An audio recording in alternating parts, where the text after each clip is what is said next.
राधिकाट बाजू फंक करेगी, बाजू फंक।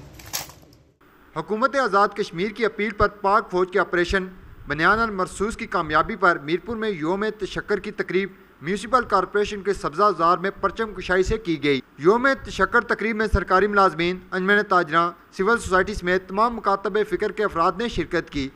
8:28 पर 1 मिनट की खामोशी की गई, जिसके बाद पाकिस्तान और आज़ाद कश्मीर के कौमी तराने पेश किए गए।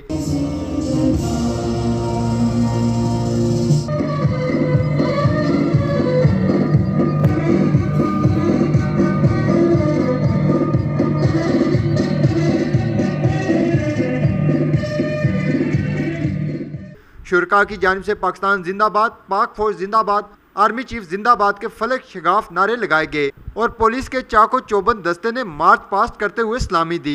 इस मौका पर पाक फौज की जुर्रत और बहादुरी को सराहते हुए पाकिस्तान की तरक्की, खुशहाली, इस्तेकाम और मजबूत से मजबूत तर दिफा के लिए अल्लाह के हुजूर दुआएं भी की गई।